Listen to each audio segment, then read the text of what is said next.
Hello once again everyone and welcome to Cruisnick's Purgatory. I'm your host Cruisnick X and we have been just blazing through the path of quest lines. Now, at the time of this recording, we are currently a couple of days away from the next patch in the for Final Fantasy XIV Shadowbringers. So I'm gonna try as much as I can to get through these, and a lot of things have changed in the last couple of weeks, so you're gonna have to bear with me on the next few videos in terms of the path of videos, because they will have been subject to significant changes in everything, because everything's getting tweaks these days. But yeah, we're working on... Wait a minute. Oh yeah, that's right. I kind of glamored this beforehand and didn't think that I was going to be doing the stream, and didn't think, oh, that's right, I'm doing a stream in a bit. Alright, let's... Insufficient glamour dispellers. Oh, right. Sorry, I'm kind of derping on this today. A lot of shit has changed, and I gotta caster DPS.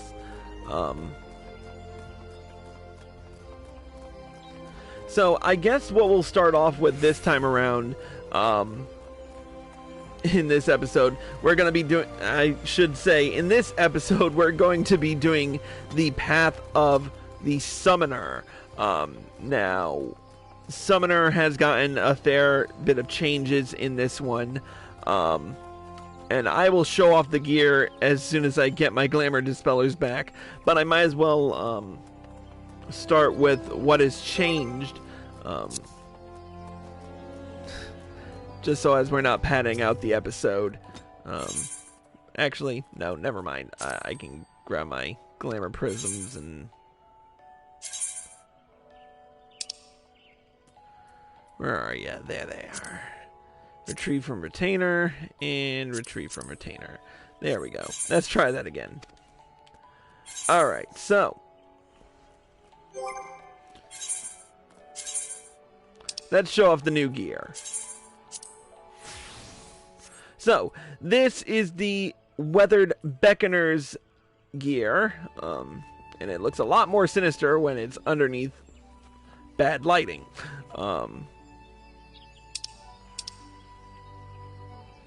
So, we of course got a new Beckoner's horn, or as Larry Soar would call it, a Summoner Dong. Then we have the Beckoner's coat, the Beckoner's fingerless gloves, which I may or may not change in terms of glamour, the Beckoner's Sorrowell, and finally the Beckoner's Crockhouse. Now, this gear definitely has a lot of weathered fantasy to it. Oh, and I almost forgot the the new artifact weapon, the Weathered Meteorologica.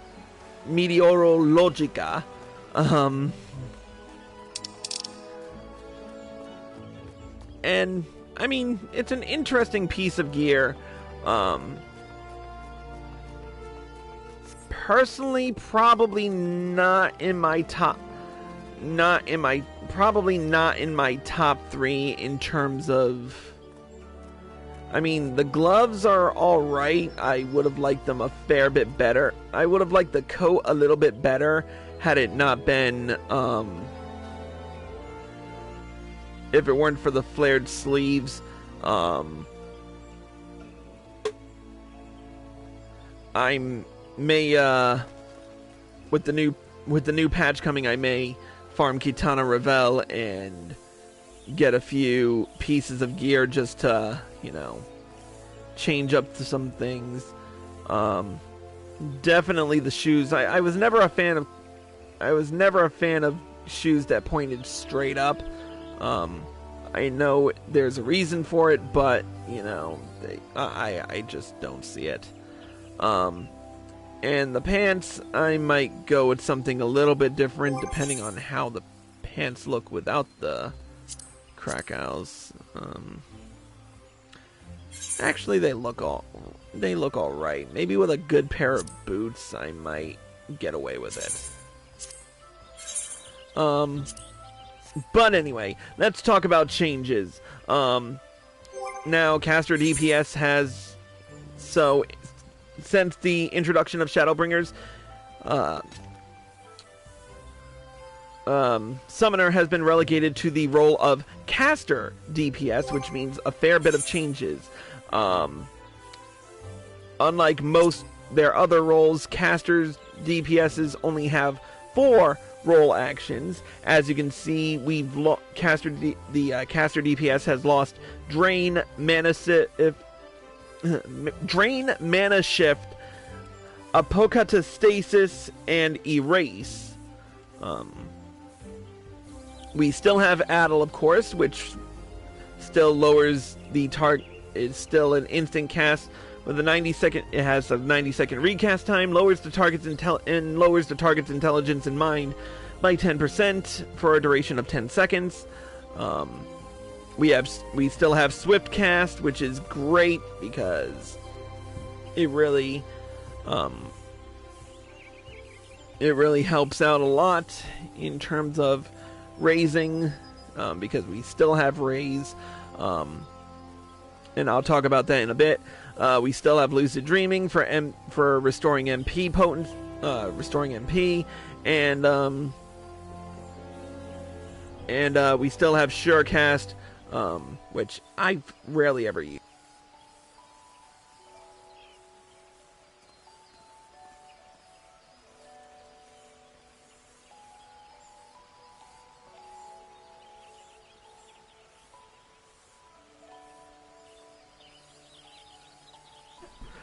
Sorry about that, interruptions. Anyways, let's move on to what's changed about our good old Summoner. Alright, so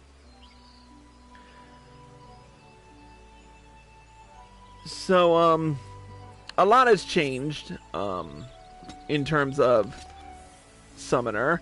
And you're gonna love, and honestly, if you loved Summoner before, you're gonna love it even more in this expansion, because a lot of things have changed. Let's start off by telling you what you've lost in exchange for that.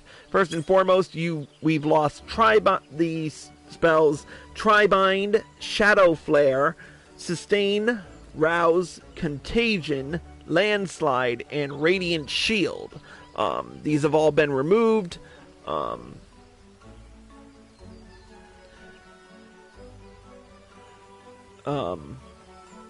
Now, I can understand Tribind being removed. I wasn't a big fan of using it. Sustain, I'm glad they got rid of that. In fact, the pets have been modified in such a way that they do not take damage anymore. It's a great thing to have, and I'm glad they got rid of it, honestly, because I was really sick and tired of having to maintain my pet alongside everybody else, especially as a scholar. I will talk about that more in the Path of the Scholar video, which will be coming in the next episode. I need to pull up a chat line here. There we go. And turn off Bob Ross, even though I love him. Love him, love him, love him. So, with the changes to... With the changes to pets, that's why Sustain, Rouse, Contagion, Landslide, and Radiant Shield have all been removed. According to the devs Eggy Glamour should be updated around 5.1 at the earliest, and so I didn't look at the patch notes completely.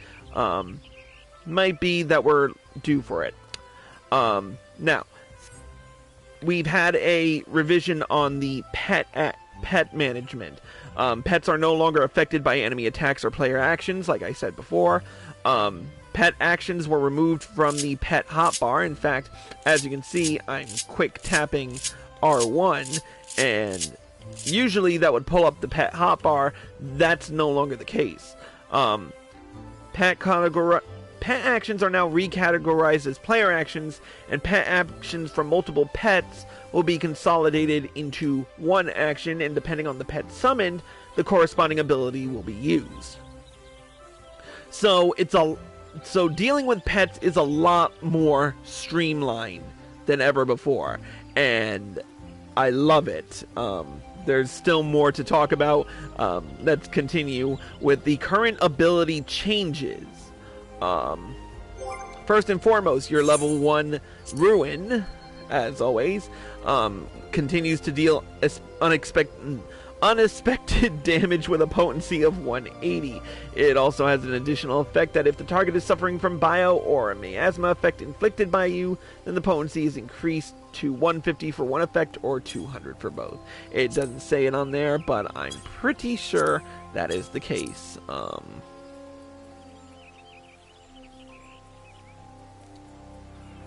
I haven't really checked too much, but we'll talk about that later. Your level 2 BIOS potency has been increased in dot potency from 40 to 20. It's been reduced actually, but in conjunction, its duration has been increased from 18 seconds to 30 seconds. My bad. The level 6 spell Miasma has been reduced from its 35 dot potency to 20 as well. But of course, again, to compensate for this, the duration has been increased. The duration of it has been increased from 24 seconds to 30 seconds. The level 10 ability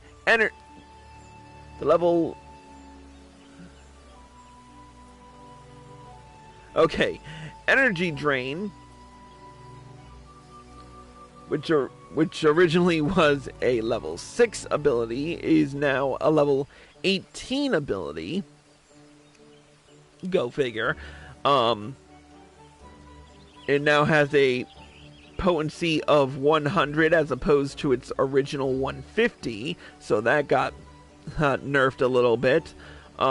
Energy Drain no longer restores MP or HP, but it also has an additional effect of Ether Flow 2. And when you use it on an enemy, so how it works is when you use it on an enemy, it'll basically give you Ether Flow. As you can see, the Ether Flow gauge has changed considerably. We now no longer have 3 stacks of Ether Flow. Instead, summoners only get 2 stacks. Why they did that is beyond me. But still, I'm not completely arguing with it. So yeah, let's continue. Also, Energy Drain shares a recast timer with Energy Siphon, which is your level 35 job ability. We'll talk more about that later. Resurrection is now a level 12 spell as opposed to a level from its original level 18 pre-Shadowbringers. Fester is now a level 18 ability instead of a level 35 ability. It still has it still deals unexpected damage with a potency. It does sorry, I'm losing it today. It deals unexpected damage with a potency of 100. Though if the Though if the target is suffering from bio or miasma effect applied by you, Fester potency will be increased to 200 for one effect or 300 for both. It only applies when the original spells were cast by you. It still costs an ether flow, piece of ether flow, so but the ethereal attunement effect has been removed as well, so that's a good thing. Let's see. Bio 2's dot potency has been reduced from the ethereal effect. Attunement effect of Bane has been removed for level 30. Ruin 2's potency at level 38 has been reduced from 100 to 180. It does have an additional effect, but it's not showing up. Maybe this is an error on the dev's part, but I highly doubt it. I think they may have removed it. The level 56 ability Tri-Disaster now has a 30-second duration as opposed to its 15-second duration, and has been reduced in recast time by 10 seconds. So now it is 50 seconds as opposed to 1 minute. The level 58 ability Dreadworm Trance now has a 60-second recast time as opposed to its original 20-second recast time. It now reduces spellcasting time by 2.5 seconds for a duration of 15 seconds. It also has a couple of additional effects. It resets the Tri-Disaster recast timer. It grants Dreadworm Ether when the effect ends, and can only be executed when Demi Bahamut is not summoned. All other effects were removed with the release of Shadowbringers. The level 60 ability Deathflare has been... The potency dropped off has been changed to a flat 50%. Ruin 2's... where is Ruin 2? Oh, yeah. Ruin 2 is now a 38 ability.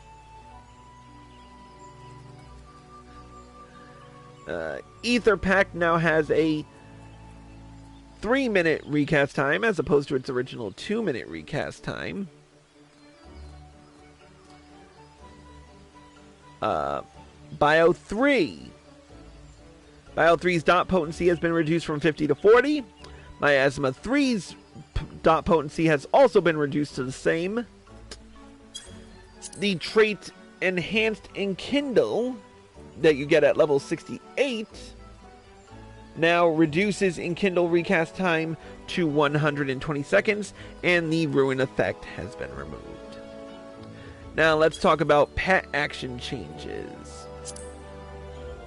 Now, the Topaz Carbuncle and the Titan Eggy have both been revised with the new pet modifications. Summon 2 and Summon 3 now have no cast time, no MP cost, and have a 10-second recast time, which I frickin' love!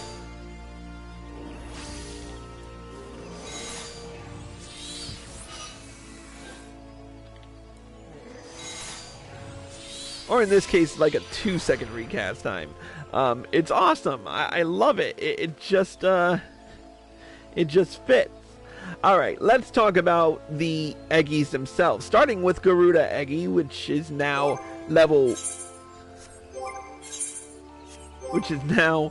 bundled up in there pretty well.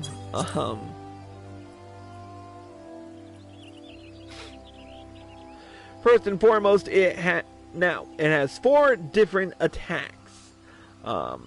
First and foremost is Windblade, which deals wind damage with a potency of 40 to target and all enemies nearby it. At level 10, it gets Aerial Slash, which is decreased from its original level 20, but that still deals wind damage with a potency of 60 to target and all enemies nearby. At level 40, you get Slipstream, which deals wind damage with a potency of 20 to target and all enemies nearby it. It also has an additional effect of Evergale, which creates a windstorm centered around the target, dealing damage to any enemies who enter. The damage potency is 20 and the duration is 15 seconds. Finally, its Enkindle is Aerial Blast, which deals wind damage with a potency of 350 to target and all enemies nearby. Basically, Garuda Eggy and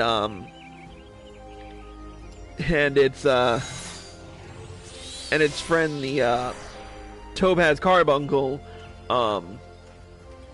basically they're more AoE attacks and mostly magic damage, and it's great for dealing huge swats of DOTs when you need to. Let's talk about Titan Eggy, which is now no longer a tank. Let's start with its level 1 ability, Rockbuster.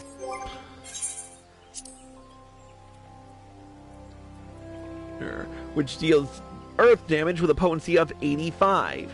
At level 10, it gets Earthen Armor, which creates a barrier around you that absorbs damage totaling to 20% of your maximum HP for a duration of 30 seconds. At level 40, you get Mountain Buster, which deals earth damage with a potency of 70 to all nearby enemies. And finally, Titan Eggy's Enkindle ability is Earthen Fury. It deals earth damage with a potency of 200 to all nearby enemies, with an additional effect of Raise Earth, which creates an area of molten earth around the caster, dealing damage to any enemies who enter, with a potency of 20 and a duration of 15 seconds. Finally, next, the Ifrit Eggy. Oh yeah, I should say this. Titan is now he's more supportive, more in terms of dealing defense magic, with Earthen Armor, and just trying to plow through everything. But he no longer generates aggro, and no longer keeps the aggro off of you, so you really have to pay attention to what you're doing. Now we'll go to the Ifrit Eggy. Sorry about that. At level 1, you get Burning Strike, which deals fire damage with a potency of 80. Why does it say 135? I don't know. A lot of things have changed. At level 10, you get Crimson Cyclone, which was increased from its level 1. It deals fire damage with a potency of 100.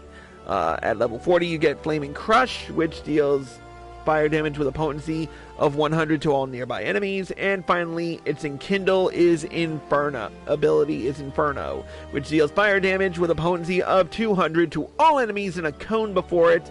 It also has an additional effect of fire damage over time with a potency of 20 and a duration of 15 seconds.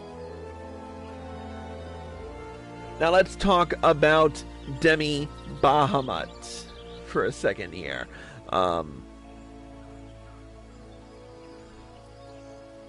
Demi Bahamut's Akmorn ability now has a damage fall off. The damage fall off for Akmorn has been reduced to a flat 50% after the first target.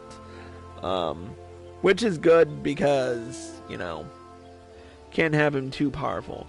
Now, let's take a look at new abilities. Let's not waste any more time. First and foremost, we have at level 10, you get Eggy Assault, which is a 30-second charge time, which has a 30-second charge time and is an instant cast. It orders your Eggy to use Aerial Slash, Crimson Cyclone, or Earthen Armor, depending on which Eggy is summoned. And it has 2 maximum charges and can only be executed while in combat. At level 35, you gain Energy Siphon, which has a 30-second recast time. Is an instant cast. Let me try that again. At level 35, you get Energy Siphon, which is an instant cast with a 30-second recast time.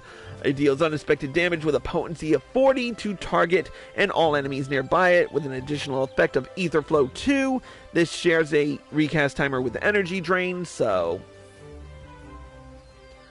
In fact, I should probably in all fairness, switch those abilities around.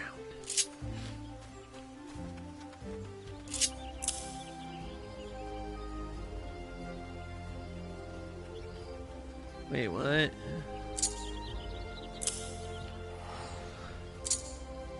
There we go. Weeps. Alright, now, where was I? Oh, yes.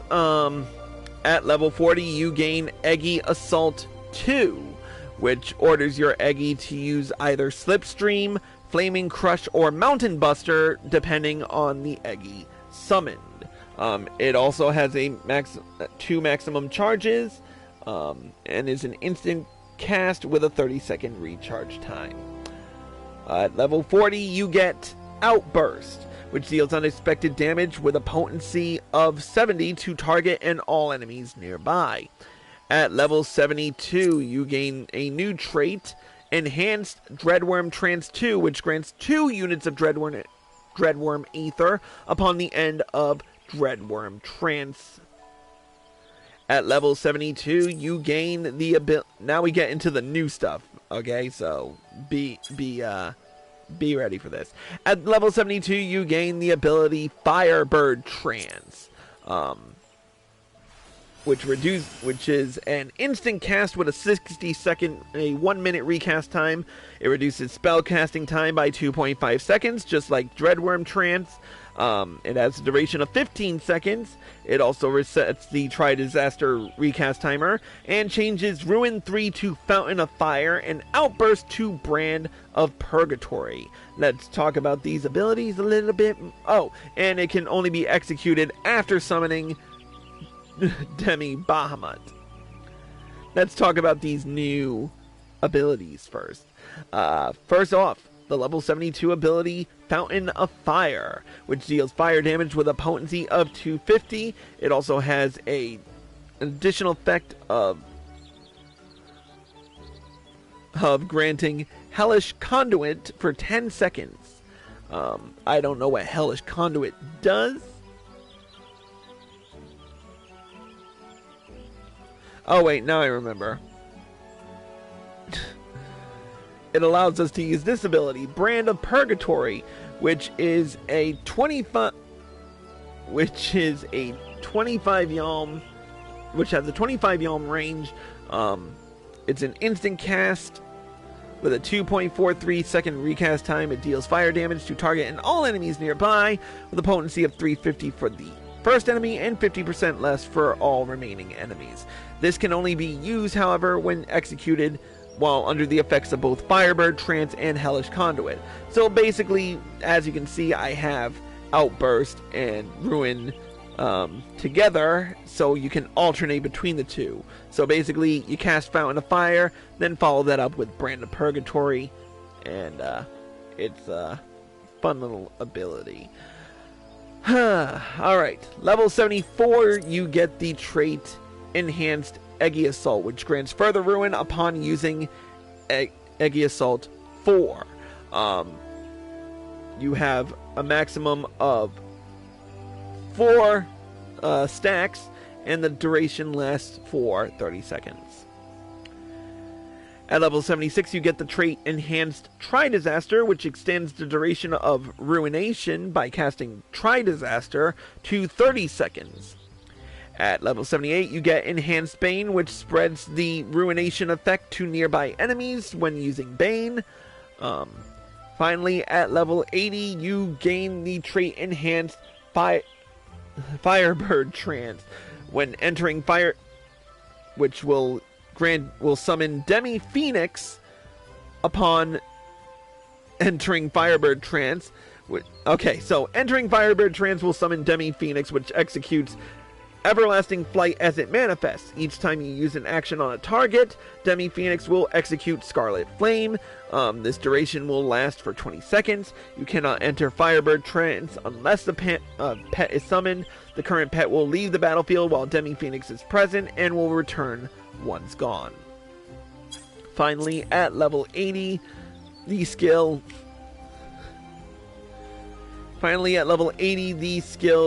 Demi Phoenix which casts Everlasting Flight.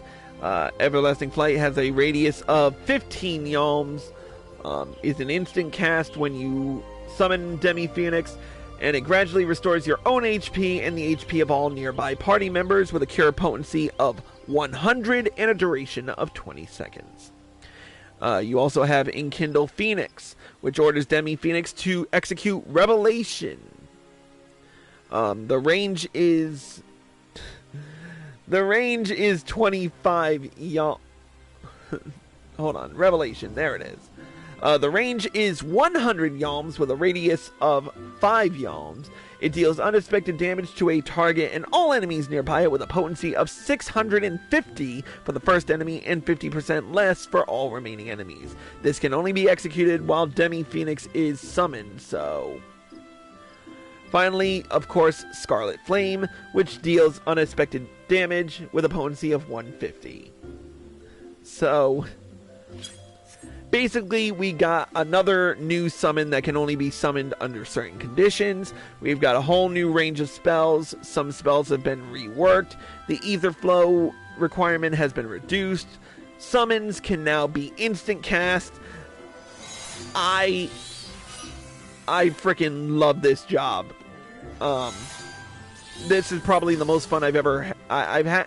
Now, if you've watched the my entire Shadowbringers live stream, you noticed that there were times where I had to use Tarl Cabot as a summoner, only because I was working Dark Knight on Tarl, and I couldn't use him for the Shadowbringers storyline, so I had to go in as a summoner, and you'll notice I had a fair bit of fun just casting off spells left and right on this one.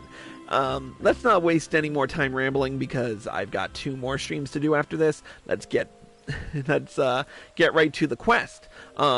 We've had a long bout of training. I mean, we stopped a rogue summoner from, well, we don't know if he's still alive, but we stopped a rogue summoner from giving summoners a bad name. We trained new summoners in the art, and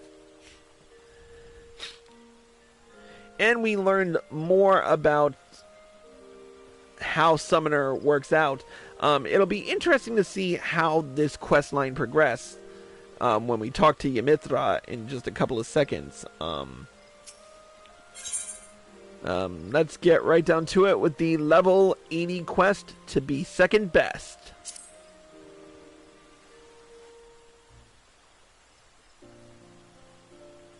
Chris! I was just about to contact the Scions to ask after my sister, and here you are, able to provide a report in person. What news?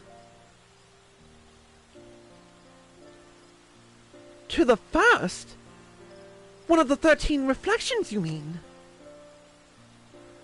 I had thought my field of expertise a complicated one, but I struggle to comprehend the enormity of your tale.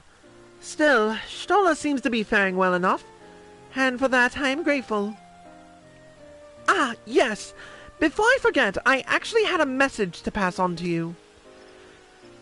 Do you recall Summoner Jaja Samu, formerly of the Company of Heroes and current member of the Immortal Flames, named Summoner Squad? He commands both an Ifrit and Titan Eggy, and is likely one of the more seasoned... Well, I am sure you remember. He's in Gridania on leave, as it happens, and asked me to direct you to the Colleen Canopy should you stop by for one of your unpredictable visits. I believe he wished to consult you on some private matter. 'Twould be kind of you to lend him an ear if you've a moment or two to spare. Sure, I can do that.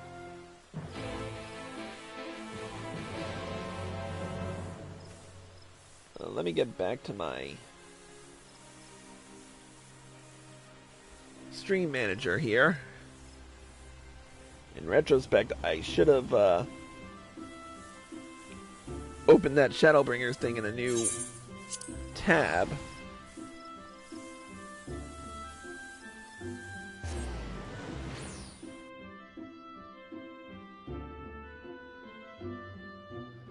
And yes, I'm teleporting like this because I just want to... I don't want to have to pad out the episode with too much running, considering this is probably going to be one long episodes.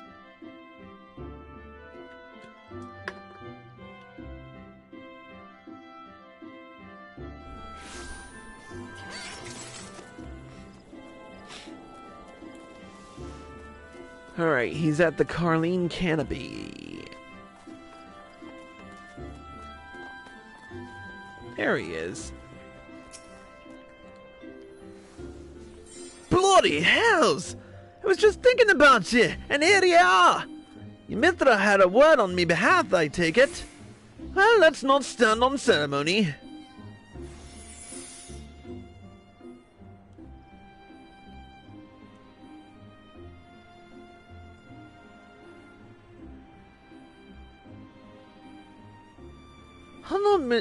I'll not mince words with you. I need some advice concerning summoners in mortal combat. They tell me you have a special nature what prevents primals from enthralling your mind. So what I want to know is, what's your thinking being sent out to the front lines every time a beast tribe scrapes together a pile of crystals?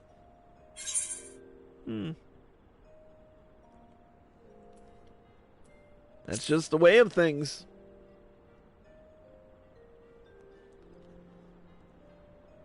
Such is your fate, you mean?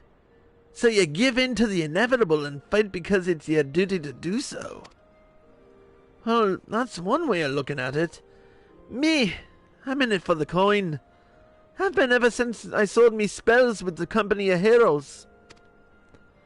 Most of the soldiers I march with ain't much different. We're happy to put our lives on the line as long as there's a purse waiting for us at the end of the day. The pair were joined in on our last skirmish, though. Now there's a whole nother story.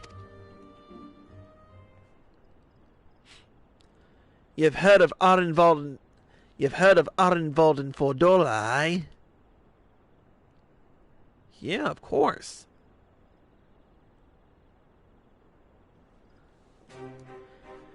The lad's one of the scions, same as you.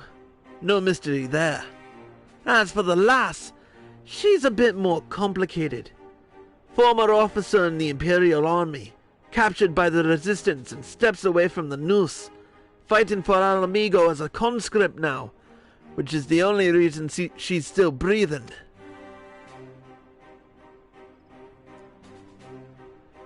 Barely more than sprouts, the both of them. And they was deployed with the Flames to assist with down in Ifrit. From what I hear, they share your resistance to primal influence. And that's why. That's the whole reason they had the dubious honor of standing in the thick of the Flames.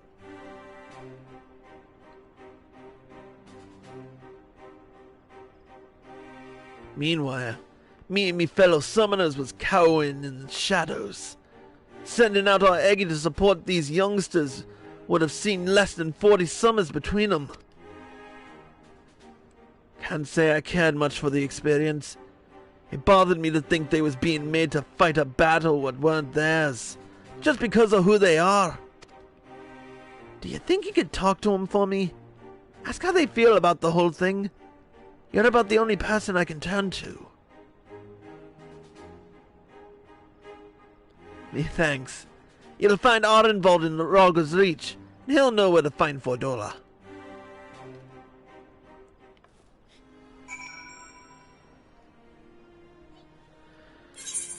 Oh, just as well I go see those two dipsticks. At least Fordola's alive. She's a right bitch, but... yeah. You get the idea.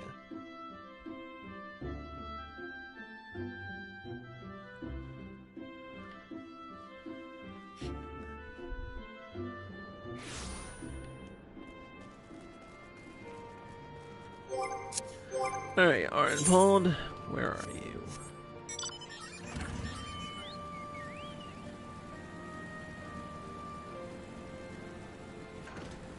Holing up in the infirmary, eh? Oh no, right here.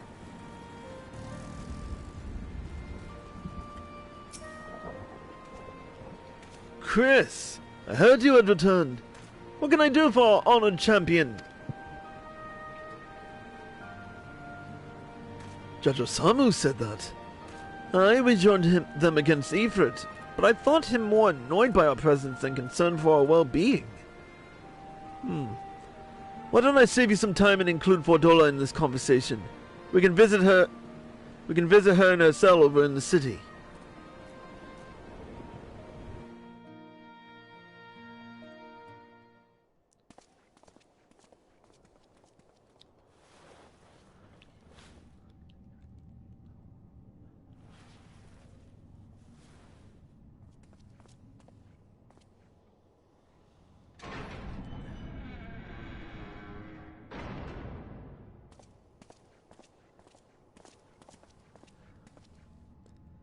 Fair evening to you, Fordola.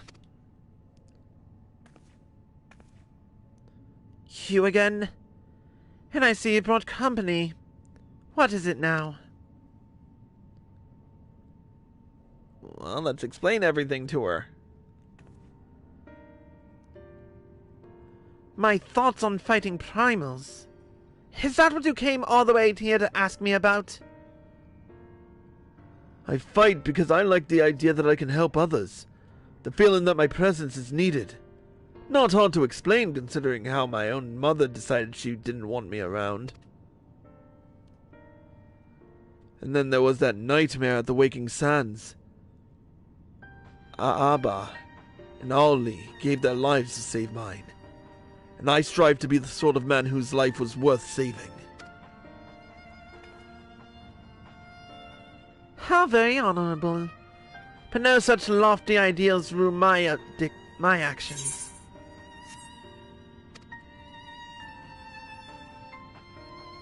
My own will doesn't come into it.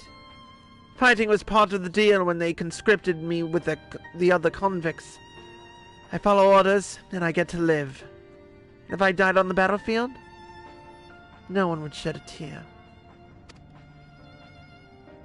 Don't say that! You think I'd be glad to see you killed?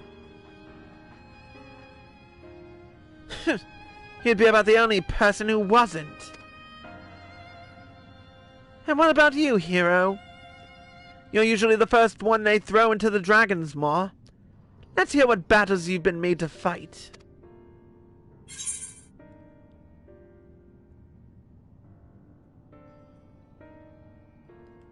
I was summoned to a world drowned in light.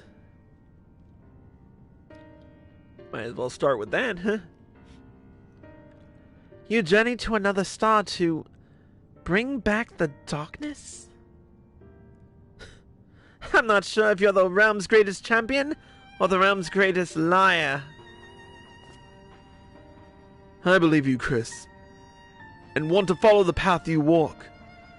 Even if I could never hope to carry the same burdens, I can at least work towards having a sturdier back. Speaking of burdens, you know a little something about that, don't you, Fordola?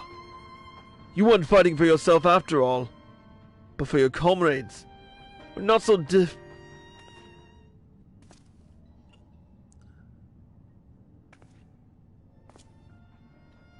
Don't pretend my gift is anything like yours. I wanted it. Asked for it even. Got more burden than I bargained for. How many souls were sacrificed for that research? No.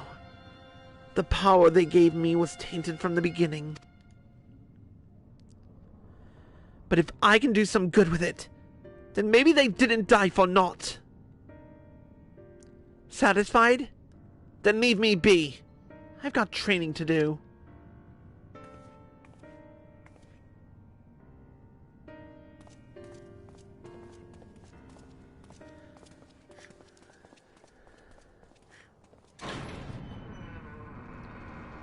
Well, Fordola's still a right pain in the ass. Good to know.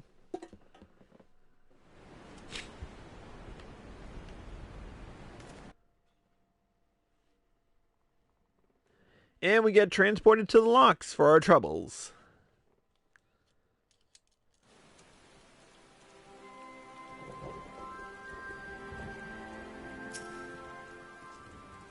She still snarls like a chained dog. Amidst all that growling, though, she gave us a glimpse of her true self. Enough that I'll know when to lend a shoulder, even if she wouldn't let me see her suffering. Now, don't be getting the wrong idea.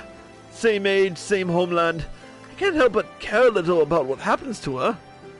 Anyway, I have my own training to think of. Give my regards to Summoner Judge Osamu.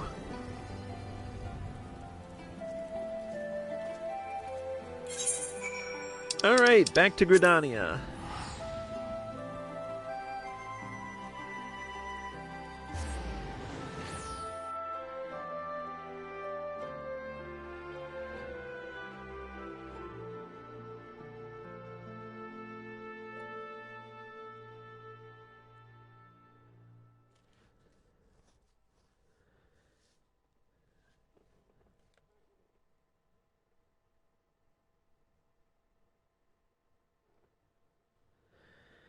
It takes forever to...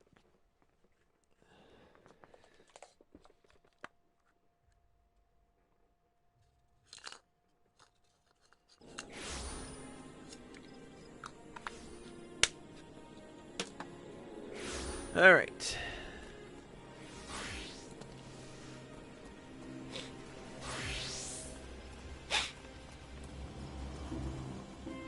Hop, skip, and a jump. Skip and a jump, and here we are. You've been to see them two youngsters, then? Huh. So that's the way of it, eh? Well, I shouldn't be surprised considering the example they've been given to follow. And now that I know how they're approaching these fights, I can adjust my own tactics accordingly. One's passionate, and the other's reckless, so they both need some watchful support. I'll do what I can to stand in for you, though I doubt I'll ever replace you. Aye, they call me the second best summoner in Eorzea. How's that for humble? Right, I think it's past time I was on me way. Give me best to your Mithra, Chris, and thanks for humoring me request.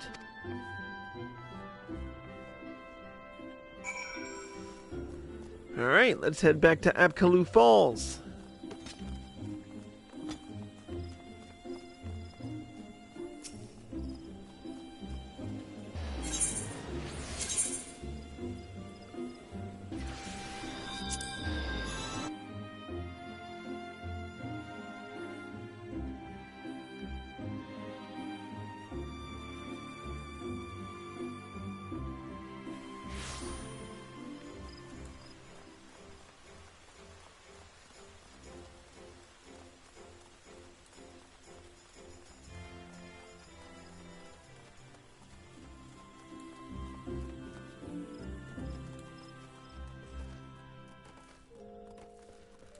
I really wish they would just put a frickin' aetheryte near Apkalu Falls.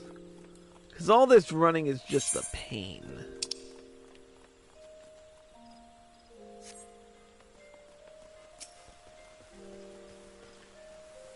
Alright. Everything went well with the... Nah, let's try that again. Everything went well with the lieutenant, I trust. I won't pry into the details, but I am glad to see you looking so content. To master summoning is an arduous journey, yet I imagine the going is made far smoother with a mentor such as you. I am somewhat envious of your younger colleagues. And if I am to mirror their progress, I must not allow my own scholarly research to fall by the wayside. Good day to you, Chris. Oh, good to know. We've unlocked the achievement Soul Summoner 4. And with it, we've gained a new title. I am now Far Caller Chris Valentine. Now that we're done with this stream, I can change this gear again. There it is.